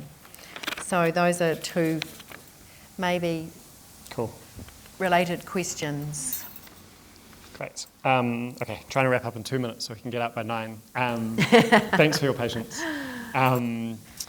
And there'll be people here who have even better answers to this. So in theory, the Governor-General can withdraw or withhold what's called royal assent to legislation. So the final step in passing a law is the Governor-General, as the representative of the Crown, is to sign off legislation. In practice, I unfortunately think it's highly unlikely that's going to happen because of the Constitutional Convention that the signature is not withheld. And in other countries, constitutional crises have occurred when this happens. So I wouldn't put too much stock in this, although I understand when people are looking for tactics like this. And then the other question was about, the last question was about how can David Seymour do this when he is not the Crown. I think the best answer to this is that what David Seymour is trying to do is he's trying to mobilise the resources and powers of the Crown to do this. And of course, morally and constitutionally, I don't think he has the right to rewrite Te Tiriti. But what he is trying to do is draw on all the powers of the Crown, and we shouldn't let the government off the hook as well. This is a government bill. So we talked a lot about Seymour, but the government decided it was the price they would pay for the coalition agreement to take this to where it has got to. But it is an attempt to use the powers of the Crown, and what we have to do as the people is to speak up and back and say he doesn't have the right to do this. And I hope you'll go away maybe feeling concerned, but hopefully feeling emboldened and positive, because there's a lot that we can do and that we must do. So let's all just take that breath and keep up the good work. Kia ora, Max. Oh, I'm so tempted to ask you these last one. Can I have your indulgence? Can we have, because this is your particular area of expertise, I think. So they're related to how we talk about this with emotion and values. So protesting is in the language and symbols of those who already support Te Tiriti. Is there any work being done to speak in the language of the fearful and ignorant, or even use the values of neoliberalism to defeat this? Now, I have an opinion on that. It'd be interesting to see what yours is. Sure. And to develop a society needs people with high empathy. How can we hold and open ourselves to have more empathy? Do you want to have a go at the first question? Because you have some thoughts. Yeah, my answer to that would be, if we engage in the language and the values of neoliberalism, we reinforce and we support those values which are counter to the intrinsic values of humanity and compassion and empathy and love for the humanity in all of us and our care and concern for others. And so my response to that would be the way we protest needs to be in a way that reflects our values, and if our values are grounded in being connected to each other but also connected to this whenua, then that's what we support and reinforce, rather than language that divides and hates and alienates us. I'll try and be real quick because I know it's late. I think, I really agree with you on the first question. So I think there have been some attempts to use the language of neoliberalism against this bill. For example, the Council of Trade Unions talked about the cost and the waste of money of putting this bill through to select committee, and that's an example of using, government waste against the bill. But I agree with Ngaire that we do just entrench that, and if we keep inserting government waste into the debate, we make it easier for people to claim that our health system is wasteful and so we should privatise it, for example. So I think we should be cautious about that, and I do think there's now some good research done about people responding to values like belonging in talking about Treaty Principles Bill, or home, or a sense of community. And we know that actually those values, more than the facts and logic and law, are what move people. I think, and then the other question was about empathy. I'm not an expert on this. I think being in different spaces and having different experiences, which some people already have because of life, helps with empathy. I think having people's stories shared, including in writing and in the media and by others, I think helps with empathy. But I guess the final thing I'd say is, I think it's not just about a lack of empathy, but it's about who we have empathy towards and who is missed in our empathy too.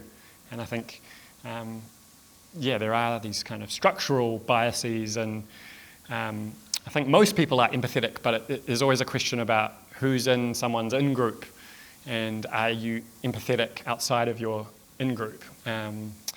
And yeah, so I think empathy is key to this, but I think we also need to centre other values, including belonging and love.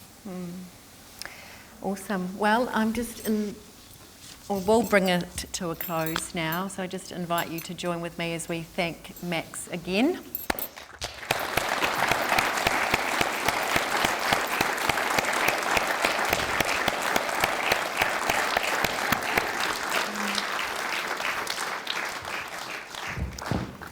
And I also just want to make sure that I give thanks to you all for coming. It's been a really successful series that we've put on, and we've been really grateful for all of the interest that we've had. So thank you for all coming out tonight. And my one last request of you all is to think and then to commit to an action that you are going to do as a result of tonight. So what is it that you will do to commit to a better, to a Te Tiriti-based future for all of us? The thank yous. Thank you.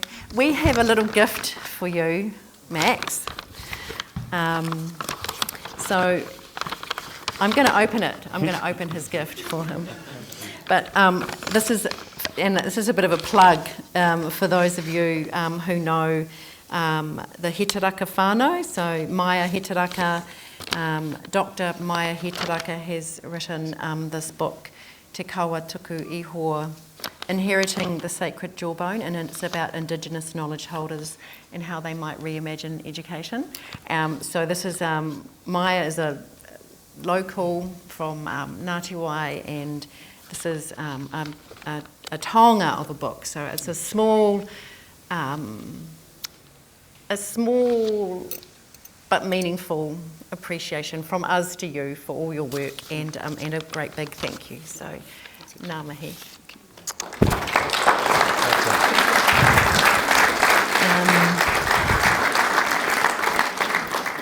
And I just want to also make sure that we acknowledge all of the Network Waitangi whānau. A particular shout out to Jody, who has done 8 lots of catering in the day and in the evening. And, delicious, gluten-free, vegan, vegetarian, catering for all types of, whoever, it's just beautiful. And, oh my goodness, have you tried the date cake today? Oh, it was very good. Lots of other people to tautoko Jody in that mahi as well, but just a big shout out to her. And I also really want to acknowledge Jette, who, yes, we've all contributed. There's been a big lot of Network Waitangi whānau that have been behind this, but actually she was the one that drove us. So, and got us all organised.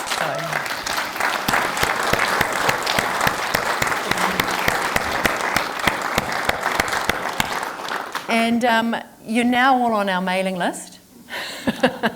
So our intention from tonight is we will send you out an email with links to the various things that have been talked about tonight, particularly the campaign around responding to the Treaty Principles Bill, with a range of different links of resources, and we really encourage you to engage with that, and particularly to have a conversation.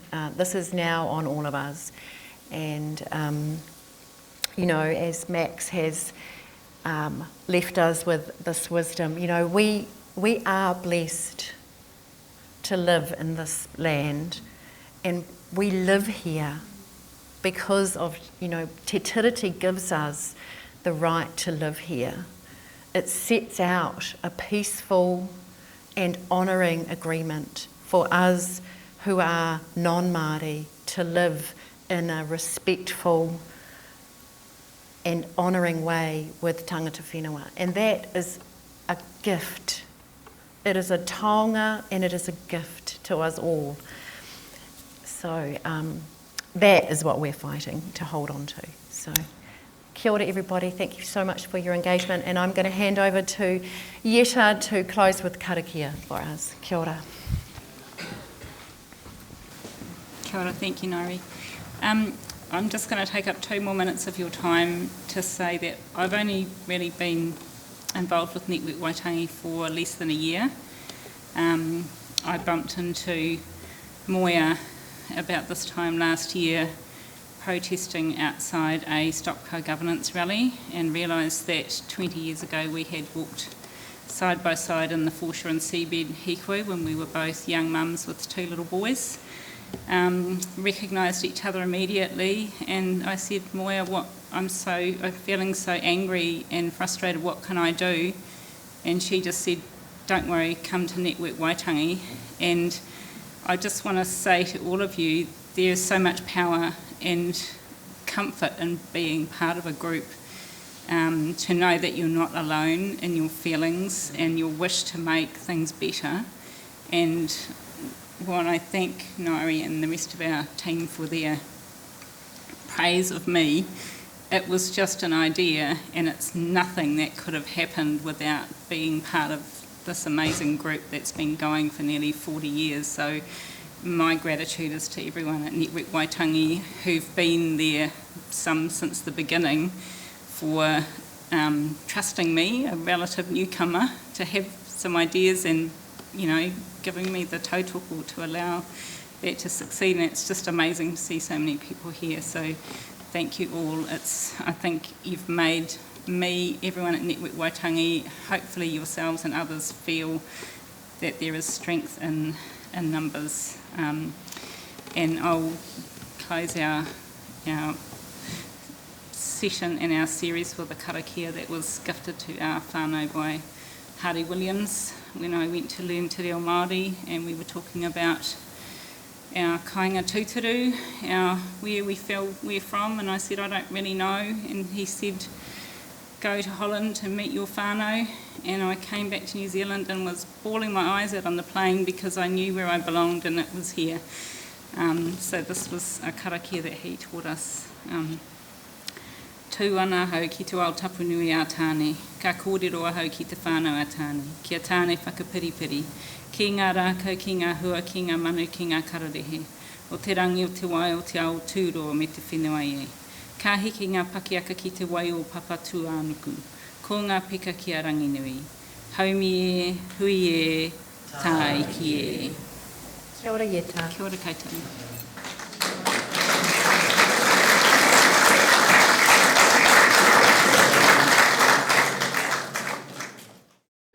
So what brought you out here tonight? I've been overseas in Australia too long, so I know the treaty's important, but I needed to know a lot more about it. So very helpful, thank you. And what's the biggest takeaway you've had from this evening's talk? This evening, well, I wanted to learn more about that. The thoughts of putting a future constitution that might be compatible with the treaty, and what that might look like, because it does sort of offer some hope in troubled times. What brought you out here tonight? I went to the hikoi on Tuesday, and I felt that I really needed to do more.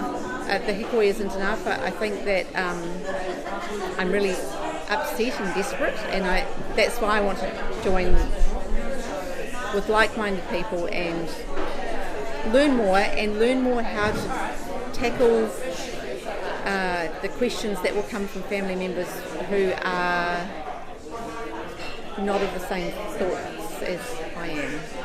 I need to be forearmed and prepared. Preparing for the Christmas season. Oh my God, yeah, that's it. And what's your biggest takeaway from tonight? I've got so many notes in my bag. I was writing I've got so many notes. There's so many takeaways. Wow. That guy was awesome. Yeah. So what brought you out here tonight? Well, I know some of the speakers who have spoken previously, so Ngaire, and I came initially because I really wanted to support her. But I just think it's a really important thing to understand, and that's why I wanted to come out tonight, just to broaden my knowledge, and that's my reasons. And what would you say your biggest takeaway is from the talk tonight? Power in numbers, and using your voice and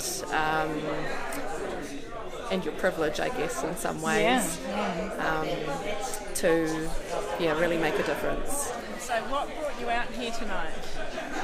Just to give support to the work of the Māori and Te Tiriti. So over the years I've studied the treaty a bit with university in the mid-80s and engaged with things, and being around in Auckland with some of the people who are involved with Bastion Point, and it's just getting things together. And this, so much of the beauty we have in New Zealand is from that soft brain thinking of connection and people, and we've got these people who are just gaming the system on us, making money out of everything, and only seeing the only value, the only deference one should have is from wealth. So what brought you out here tonight? I just wanted to learn more about the amendment bill that's been proposed and just really how to combat it. So, and it's been beneficial in that. I feel my sort of takeaway from this is to not to speak or argue with David Seymour's rhetoric and speech, but to have more of a Te Tiriti based or Māori worldview and perspective in how I approach argument around it. What brought you out here tonight? So what brought me out here tonight was a Facebook post by Councillor Scott McKenzie, and he said that this event was highly recommended. And I'm also a huge fan of Max Harris. I've read his New Zealand Project book. It's been prescribed at my law school, and I wanted to hear a new perspective. Yeah. And what's the biggest takeaway you've got from tonight's talk?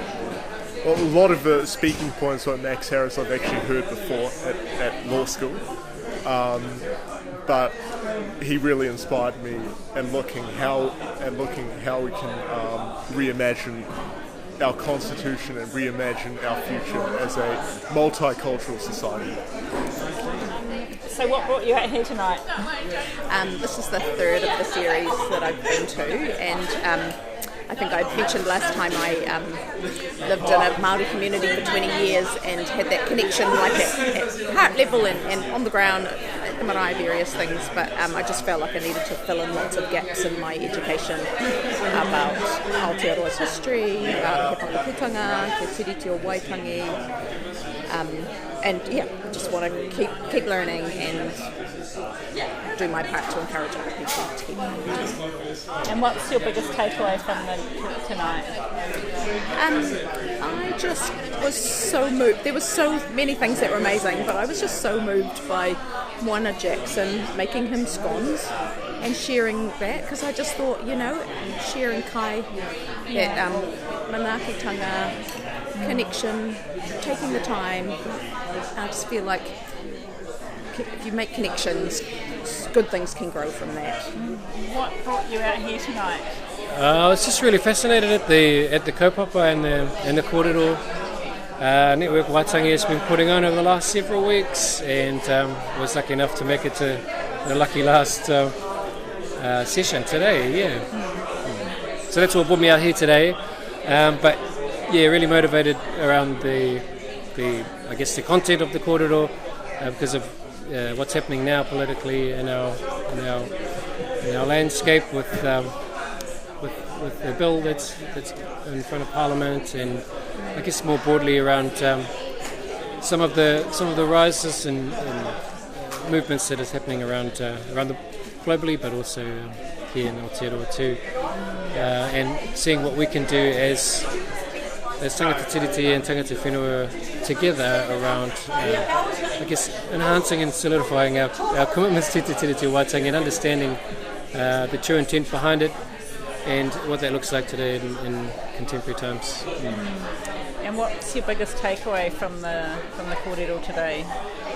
Is that we need to organise and organise together, I think is a key thing, to not underestimate the threats that are upon us right now, not to be complicit or complacent, and to really turn this understanding and knowledge into action, to mobilise our communities and to work together to do that collectively, I think is the way forward, and that's my main takeaway tonight. Kia ora. Kia ora, thanks.